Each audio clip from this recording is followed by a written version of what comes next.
Hi, I'm Doug Draper with Acme Distribution and the Denver Transportation Club, and I'm pleased to present our series Supply Chain and Logistics, the Storytellers. The series is brought to you by CAP Logistics. CAP are experts offering you customized transportation solutions for every need, so please visit caplogistics.com today. And speaking of today, I'm very excited to have our guest, Greg Fulton, who's with the Colorado Motor Carriers Association. So, Greg, thanks for making the time today. Doug, thanks for having us, and we appreciate the opportunity. Yeah, absolutely. So today's topic is a little bit unique. Sometimes when you hear of motor carriers, you think of semis along the highway and moving on down the road, but we're going to take a little bit different spin today and talk about the infrastructure and how things are changing dramatically with customer buying habits, and then how do we ultimately get that get deliveries made to the consumer. So before we jump into that, Greg, tell us a little bit about yourself and a little bit about the association. Well, let me start with the association. We actually are 78 years old, and we have over 600 companies that are either directly involved or affiliated with trucking within Colorado. And when we talk about trucking, it's all aspects.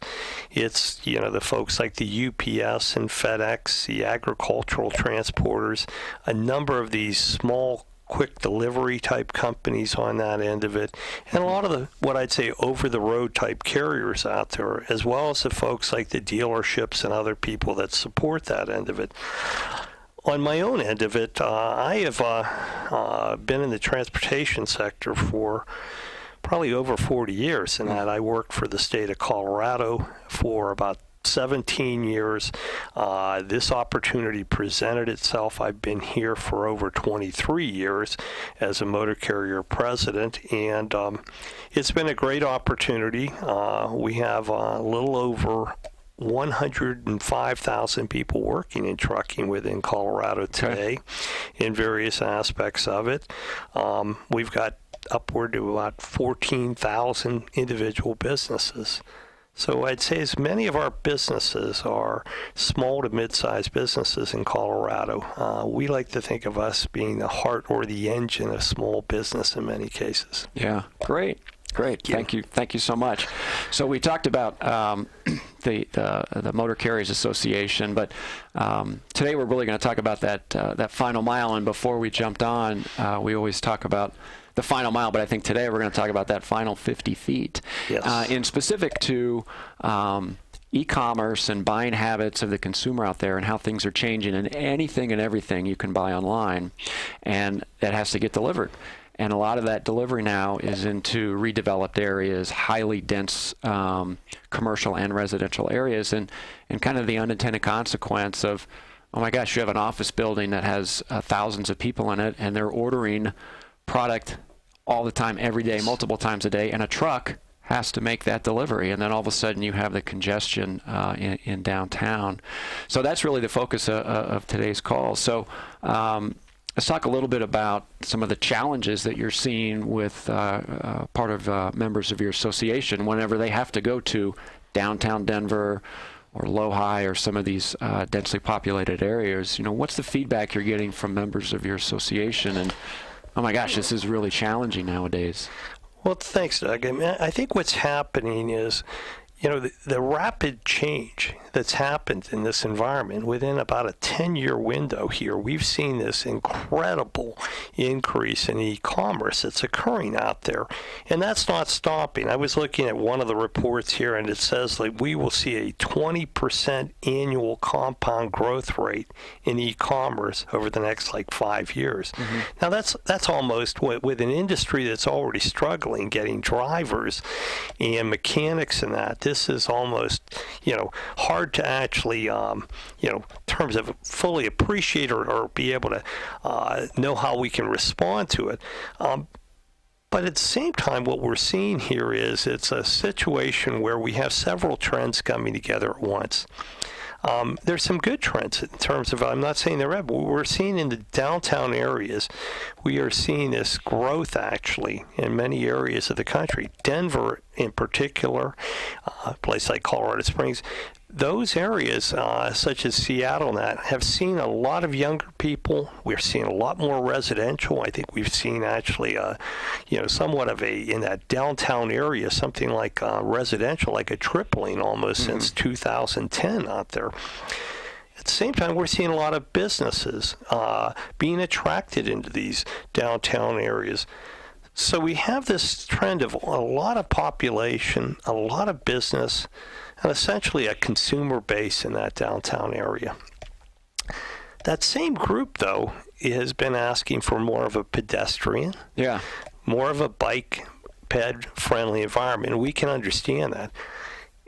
Unfortunately, one of the challenges has been we have a lot more activity. This same group is usually these younger people. We're looking at maybe they're getting 3 deliveries a week, parcel deliveries, whether they're getting groceries coming in terms on this end of it. So we have all this additional volume. And just to give you an idea of when it first started to hit us was several years ago. I had one of the television media folks call me about that. He said, Greg, we've been looking at it, and several of your companies have the highest number of parking violations. Yeah. And they had one truck over a 3-year window with 270 violations. And we reached out and we talked to the individual, and really it was one of our major delivery companies. And they said, well, after a certain period, we try to we have a certain time frame we've got to hit with all of these different businesses. And we'll do 2 runs around there trying to find parking anywhere. The 3rd time or the 4th time, we're going to illegally park. And so this tribe magnified it, and we don't want to get to the point where we are with New York City, where we have a separate traffic court for UPS and a separate one for FedEx, which is pretty scary out there. That it is challenging. Yeah, I think you hit the nail on the head. Is not only are they more densely populated than ever before, but people want the walkable communities. So not only is there more people, you just took away roads and parking spots and the whole 9 yards. And like you said, if you and I are making a delivery and I circled 3 times and I have a time commitment to make and I have to make this delivery, I'm just going to double park and roll the dice and hope it happens. And that creates more congestion. And I would say, it's funny because, now when I'm driving downtown, we almost become, we almost become blind to it when we're driving to downtown about double parking. Just driving from my office, which is 10 minutes from downtown, whenever I'm taking somebody with me, particularly maybe a governmental official, I will point this out because we almost have become blind that that's happening because we see it so frequently. Mm-hmm. I mean, the other thing that's really changing is the consumer behavior and their expectations. I don't think I ever would have thought in my life that the fact that we'd have these expectations of 2-hour delivery and that. Yeah. And now we have that, several of our companies doing it. I mean, now add that to the challenge that we have, haven't made a lot of improvements in our highways and roadways. 2-hour delivery is just incredible in that, trying to meet those expectations. We have, I think, one of the things we saw in a report was that 61% of the people, in terms of the study, were saying that they think if they place an order by noon, that it can arrive and should arrive on the same day. That's kind of astounding. And we have about half of those folks who will pay a premium, actually, to get it in that sort of thing. Yeah. So the expectation from folks has greatly increased in terms of what they're demanding from us. And folks are trying to respond, and it's challenging. And it's a competitive environment, and if we're not going to do it, some other business is going to do it out there. So that's what's occurring. Yeah.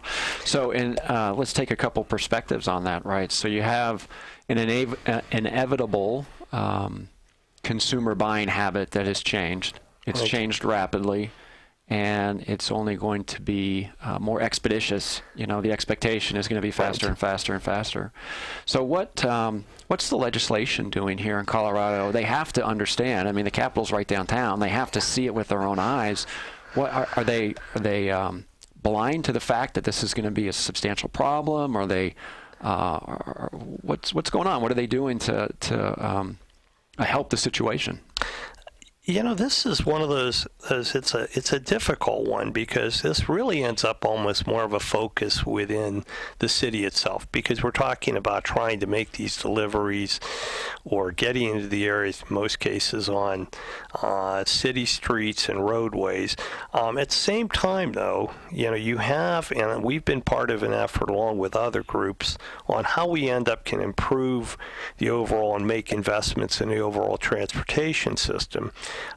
We have underinvested in this transportation system. We haven't had an increase since the early 90s in terms of the major funding source. So that's part of the solution, and they understand it. I think this whole issue of this last 50 feet, though, isn't quite understood or appreciated. To be honest with you, if you order something, Doug, and it shows up the next day, you don't really care how it gets there, most of the folks. And they're just expecting, I think, people that we're going to, and we've been a very adaptable folks. We like to say it's like when you get on the internet, it is point, click, truck. Because a truck's going to get rolling in that. So that's what's going to happen. That's crazy. So on your membership, so if I'm a trucking company and you and I have a small business, because a lot of your members are small Colorado-based companies, and I just wasted or spent 6 hours downtown, and the revenue I generated from that is minimal. Are you seeing some of the members just not wanting to get into this line of business, or are they trying to say, what can I do to run a successful business and still deal with the realities of what it takes to deliver something in a densely populated area? Yeah, that's a good question. And I think right now we have what is a capacity shortage for trucking, mostly because we don't have enough drivers. Mm-hmm. So what's happening in some cases is trucking companies and these delivery companies are in the position to pick and choose. They're saying, look, I'm not going to end up going into that area because it's going to take too much time and it's going to cost me too much. In other cases, some folks are raising their costs sort of to accommodate for actually the additional time on this. Now, I will add the other element that's really made this even more challenging is when you get into this densely populated downtown area and you've got a lot of demand for space down there, and you end up having the retail space, office space, everything is moving up quite a bit. So what's happened for a lot of the businesses and restaurants is they're trying to max out their seating, which means the storage gets shortened up. Mm-hmm. And what that does is that means actually instead of us, a food delivery group, going once a day, they may have to go 2 to 3 times a day on this end of it.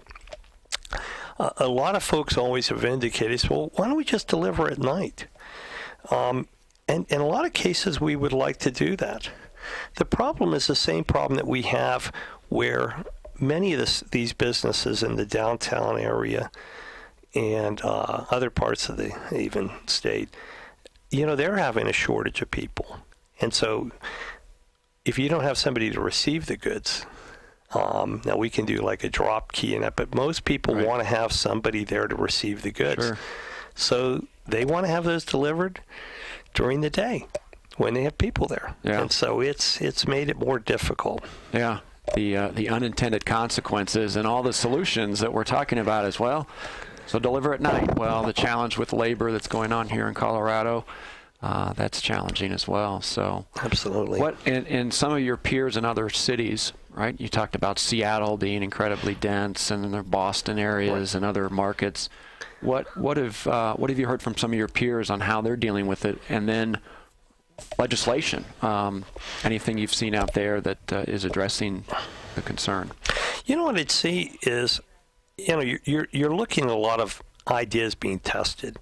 Some of these are like what we call these freight lockers in the downtown area, where what you might do is you would deliver a great amount of the goods during the evening into this consolidation area, and then actually in the morning you would end up having your delivery vehicles actually already in this. And so you're not having to end up having as many vehicles coming in, initially on this. Some of the other things that are being looked at, and we are interested in too, is, you have in Seattle, they're having like electric bike delivery, like UPS, and they do that a lot in Hamburg, Germany. We think that has some potential in that. You have the concept of actually trying to end up looking at more of a situation where, getting some of the companies in a block more so to start to look at working together to say, let's combine, in terms of more so what their expectations are. Because, as you know, Doug, in your business, the consumer or the shipper or whatever, we tend to be the middleman in all this. It's not like a situation where we're going to tell the receiver on this end, if we're going to say, if the shipper is telling us we've got to have it there by this time, by God, we're going to get it there by that time or we won't have the business the next time. So I think, what you've seen is some changes there. The legislative side is, what the other thing I'd say on this is they're really looking at a few different ideas on the parking where we may have, sort of what I'd say a freight parking for certain hours of the day, and then it would actually go back to like, anyone can park there at certain times. We may have a situation where we can reserve spaces, much like when you're looking at a shopping center or something where it's identifying the spaces available. What happens if we end up actually being able to reserve that space, pay ahead for some of those spaces, and know that we have that, guaranteeing that slot? I will say one of the other things that's further complicated this issue has been Uber and Lyft in some cases. And what's happened is we have a lot of Uber and Lyft drivers that will park and wait for their next, fare. Sure. In one of our freight spots. Well, we don't have the authority to bump them out of there, but it presents, it adds to the problem, we'd say, on this end of it. Yeah, I understand. Have you seen companies engaging more with Lyft and Uber type of drivers where there would be a consolidation point and have contractors, if you will, come in to make that final mile? Or I think you have some folks doing some of this. In fact, probably Amazon's, the largest group doing that today. But, to some extent, it's a situation where, our companies are concerned about making sure in terms of the safety of those companies. And, many cases we have to do a background screen because we're going into people's businesses and other things on this. So it isn't quite as easy sometimes to be able to kind of have that handing off to some of these subs. But we are seeing a lot of what you're seeing is a lot more of smaller vehicles and like these Sprinter type vans and everything going into these areas. You have some businesses like Walmart that actually have their own people on their way home delivering right, from I've their heard own about vehicle. that. Yeah, it's so it's some creativity is out there, and I give a lot of credit to these folks on this. What we aren't seeing so much, I always hear about drones, and drones don't work real well in the downtown area, right. And so I think we think that has a very limited benefit there. I think we even saw in Charlotte, I think FedEx has little robots actually that you end up, it comes to your office, you put it in, you program it, and it takes it across. And it goes down the sidewalks, and I don't think we're going to see too much of that either, actually. Yeah, I think that any type of Jetsons type of technology is great to talk about, but I think in practicality it's not there. Well, one other item that we're hearing that a lot of people are talking about is more so in this downtown area where you have like almost, certain autonomous vehicles where actually you would actually put the parcel or whatever in there. And in most cases, it may even just circle within that downtown area. And that way you have this situation where you're more so, you're not having the employee issue. you may have these vehicles just operating in that core area. But we haven't really seen that working out there yet. Autonomous vehicles still have a lot of issues they got to overcome. But there's a lot of creativity. I mean, we've got folks that are, where we're sloping that in terms of the curb where it can come up further, so you're getting that vehicle out of the traffic end of it onto the sidewalk a bit.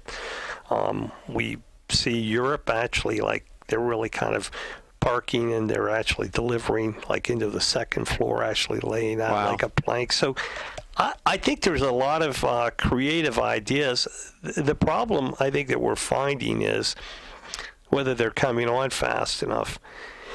And I would be remiss if I didn't mention some of the other issue that ends up is, as you know, in older cities like Denver, we have been always having the alleys. The alleys were ours actually delivered. That's not the case.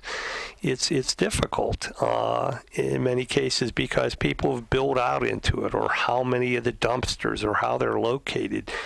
So that area, you're finding we've got to recapture that area if we want to do it, I think. And we're also concerned because we have a lot of folks who may be homeless or whatever in these areas, and there's a safety issue right now. So those are items that I think I just to further compound the issue, Doug, and so. Yeah, it's every square inch of a downtown space needs to be utilized to the best of its ability, and when you have amazing growth in these towns like Denver and Seattle, it's a struggle to figure out what the solution is. Do you see more partnerships so that space is so important, where you would see, say, a Walmart and an Amazon partner in a co-shared area to service deliveries? Do you see any partnerships with companies that would almost be competitors in some degree to come up with the solution for delivery? Have you seen any of that? We haven't, but I think, we are going to see it, and I think we're encouraging it. I think when you look at the Seattle Freight Lab project, where you have Nordstrom's, and you have UPS, and you have the, Postal Service, and a number of other groups coming together, I think what they're coming together with and saying, look, this is a problem that's too great for any of us to solve. And so, what it's going to take, though, is it is going to take that partnership. We recently met with Downtown Denver Inc. and talking about this, or Downtown Denver Partnership, I guess is more appropriate. And when we looked at this, we said, look, we can't do this without having the people who are those businesses in the downtown that are receiving these goods, without their assistance and support. We can't do that without having the governmental agencies, such as the City of Denver, on this. We like the idea of possibly having something like the University of Denver Transportation Institute be similar to what the University of Washington has done there in terms of this freight lab, where we're identifying ideas and concepts in that and starting to test those out in this environment out there in conjunction with the city. We think that has a lot of merit and value. Interesting. Do you ever think that the city or densely populated areas would limit the type of deliveries? I'm just thinking, just the other day I was at Best Buy, and you can buy a 65-inch TV for a fraction of the price that you could even just a couple of years ago. So saying that you can no longer have packages that are oversized, where you got a gentleman literally trying to carry a TV up 6 floors. Do you ever see that they would limit that and say we can't have anything more than a 5-pound, 10-pound package? I would tell you, Doug, that, we're seeing discussions on limitations. More so, we're seeing the situation of trying to people talking about when we can deliver, or hours. And we always like to say that we don't think that's a great idea because of the way different businesses work, restaurants and how their needs, or bars, or people on this end of it. So I think it's a situation where you're right. I think we're seeing a lot of things where it's more of a sense of desperation that we go to some of these things. Okay, let's limit what they can do or when they can come and all this end of it. Yeah. So it's going to be interesting. 2019, this will go faster and faster and faster, and the requirements will be greater and greater. So that's terrific. We'll have to have you back on to see how things evolve. But, well, Doug, thank you very much. It's always a great opportunity, and I got to tell you, I think you have a better handle than almost anyone I know on this overall picture, so we appreciate the time. Thank you. We'll flip the mic next time then. So all right, thank you, and thanks for joining us today on Connect and Collaborate Network, featuring the supply chain logistics, the Storytellers, and we've had a great one here today. And again, this was brought to you by CAP Logistics. Thanks so much. Thank you, and thank CAP.